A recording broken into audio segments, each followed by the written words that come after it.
Le soleil de l'après-midi filtrait à travers les arbres bordant la rue pittoresque, tandis que Melissa Harper se tenait devant le café, le cœur battant d'anxiété. À 29 ans, elle n'avait eu que 3 rendez-vous depuis la naissance de sa fille Emma, il y a 4 ans, et les 3 s'étaient terminés au moment même où elle mentionnait qu'elle était mère célibataire. Cette fois, elle avait décidé d'être franche dès le départ. Mais sa baby-sitter avait annulé à la dernière minute, et Melissa n'avait aucun plan de secours. Elle avait presque renoncé à ce rendez-vous arrangé, mais sa meilleure amie Rachel, celle qui avait tout organisé, avait insisté pour qu'elle se présente au moins et explique la situation en personne. Elle était donc là, vêtue d'une simple chemise blanche et d'une jupe marron, tenant la main de sa fille de 4 ans, qui portait sa robe jaune à fleurs préférée. Emma leva vers elle ses yeux curieux. « Maman, pourquoi tu es nerveuse?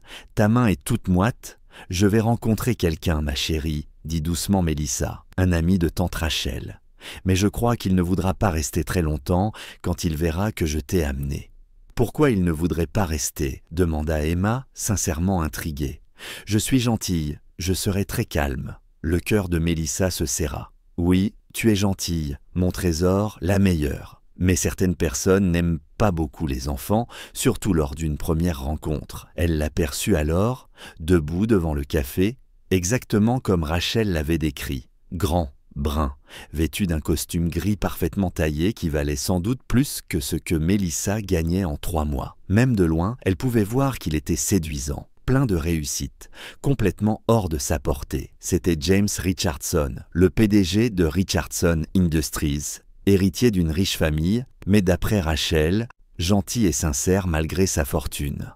Rachel avait juré qu'il était différent des autres hommes riches, qu'il valorisait le caractère plus que le statut. Mais Melissa savait d'expérience que « différent » signifiait souvent « pareil » dès qu'un enfant entrait dans l'équation. Elle prit une profonde inspiration et s'avança vers lui, Emma sautillant à ses côtés, insouciante de l'angoisse de sa mère. James leva les yeux à leur approche, et Melissa vit la surprise traverser son visage. « Monsieur Richardson, dit-elle, la voix plus assurée qu'elle ne se sentait, je suis Melissa Harper. Je suis désolée, ma baby-sitter a annulé à la dernière minute, et je n'avais personne pour garder ma fille. Je comprendrais parfaitement si vous préfériez reporter ou annuler complètement. » James regarda tour à tour Melissa et Emma. Et Melissa se prépara à entendre le renvoi poli, l'excuse soigneusement formulée, la fuite rapide qu'elle avait déjà connue tant de fois. Mais au lieu de cela, James s'accroupit à la hauteur d'Emma, sans se soucier de son costume coûteux qui touchait le trottoir. « Bonjour, dit-il chaleureusement. Comment t'appelles-tu » Emma, d'ordinaire timide avec les étrangers, lui sourit. « Je m'appelle Emma, j'ai 4 ans, j'aime bien ta cravate, elle a des petits points. »« Merci. » répondit James sérieusement, regardant sa cravate comme s'il la découvrait. « Et moi, j'aime ta robe. Les fleurs sont très joyeuses. »« Ce sont des tournesols, » dit fièrement Emma. « Maman dit que ce sont des fleurs heureuses parce qu'elles suivent le soleil. »« Ta maman est très sage, » répondit James.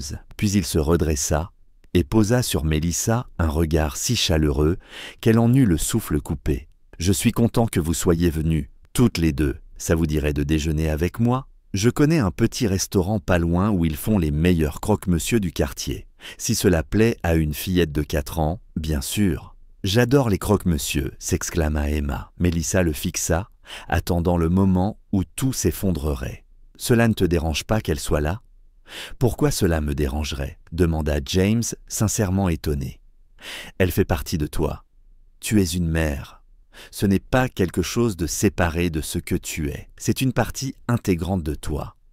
Comment pourrais-je apprendre à te connaître sans inclure cela ?» Melissa sentit les larmes lui monter aux yeux. Personne ne lui avait jamais dit quelque chose comme ça auparavant. La plupart des hommes ne voient pas les choses ainsi. La plupart des hommes sont des idiots, répondit James simplement. Puis il tendit la main à Emma. « On va chercher ces croque-monsieur ?» Emma prit sa main sans hésiter, puis attrapa celle de Melissa. Ils descendirent ensemble la rue baignée de soleil, ayant tout l'air d'une famille qui se connaissait depuis des années plutôt que depuis quelques minutes. Au déjeuner, James traita Emma avec le même respect et la même attention qu'il portait à Melissa. Il lui posait des questions sur ses couleurs préférées et ses peluches. écoutant avec un réel intérêt ces longues histoires d'école maternelle. Quand Emma renversa accidentellement son verre d'eau, James l'aida calmement à nettoyer, en lui assurant que les accidents arrivent à tout le monde. « Tu es vraiment doué avec elle », dit doucement Melissa, tandis qu'Emma était absorbée à colorier le menu pour enfants du restaurant. « J'aime les enfants », répondit simplement James. « Ils sont honnêtes, drôles, et ils rappellent aux adultes ce qui compte vraiment. Pourquoi je n'aimerais pas sa compagnie ? La plupart des gens voient depuis les enfants comme des obstacles, avoua Melissa, surtout lors des rendez-vous.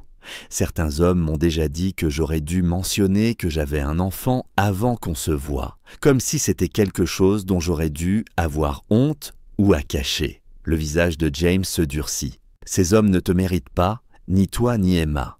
Ta fille est incroyable. Et le fait que tu l'élèves seule tout en travaillant et que tu fasses manifestement un travail formidable me dit tout ce que j'ai besoin de savoir sur ton caractère. » « Comment sais-tu que je fais un travail formidable ?» demanda Melissa. « Tu viens juste de nous rencontrer. » Parce qu'elle est confiante, gentille et bien élevée, sans être craintive ni soumise, répondit James. Parce qu'elle se sent manifestement aimée et en sécurité.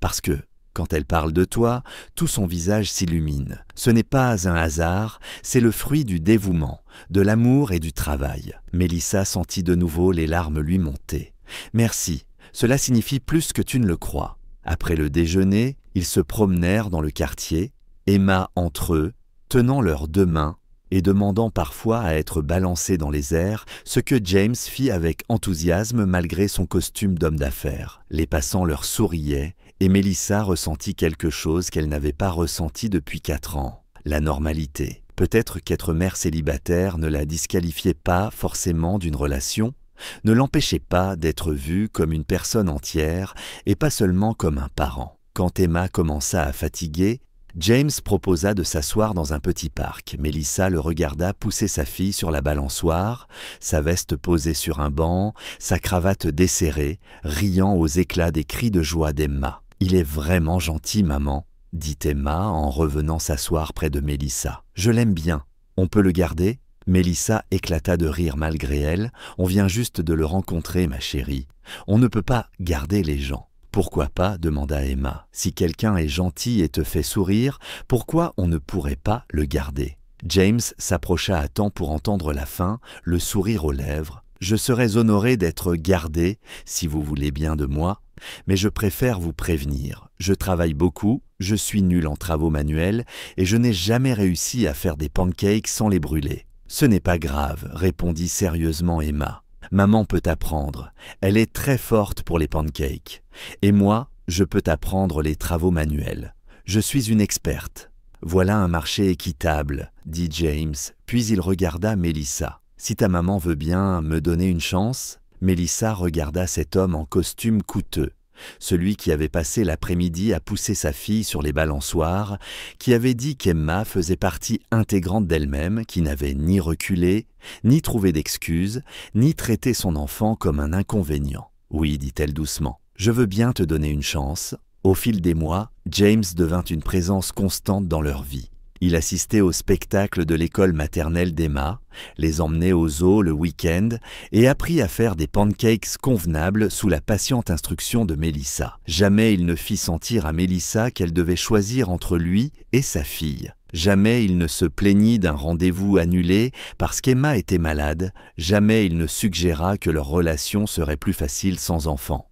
Emma l'adorait et James, clairement, le lui rendait bien. Melissa les surprenait souvent en pleine discussion sérieuse sur les dinosaures ou les contes de fées, où voyait James laisser Emma lui vernir les ongles ou lui coiffer les cheveux, ou encore la porter endormie de la voiture à son lit avec la tendresse de quelqu'un qui l'aimait sincèrement. Mais ce n'était pas seulement à propos d'Emma. James voyait aussi Melissa, non pas seulement comme une mère, mais comme une femme, avec ses rêves et ses peurs, et une vie au-delà de la parentalité. Il l'encourageait à terminer ses études universitaires, proposait de garder Emma pour qu'elle puisse réviser et célébrait ses réussites avec le même enthousiasme qu'il réservait au progrès d'Emma à l'école. « J'étais terrifié le jour où ma baby-sitter a annulé, » avoua Mélissa 6 mois après le début de leur relation, alors qu'ils regardaient Emma jouer au parc. Je croyais que le fait de l'amener gâcherait tout, que tu nous verrais et que tu trouverais une excuse pour partir. J'ai failli ne pas venir non plus, admit James. J'avais eu tellement de rendez-vous arrangés avec des femmes qui ne s'intéressaient qu'à mon argent, qui me voyaient comme un compte bancaire, pas comme une personne. J'étais prêt à annuler jusqu'à ce que Rachel me convainque que tu étais différente. Il prit la main de Mélissa. Mais dès que je t'ai vue là, avec Emma, essayant d'être courageuse alors que tu étais morte de peur, protégeant ta fille même si tu pensais que cela te coûterait une chance d'être heureuse, j'ai su que Rachel avait raison. Tu étais exactement ce que je cherchais. Je ne savais juste pas que cela inclurait une petite fille de 4 ans qui allait me voler complètement le cœur. 1 an après ce premier rendez-vous, James demanda Mélissa en mariage.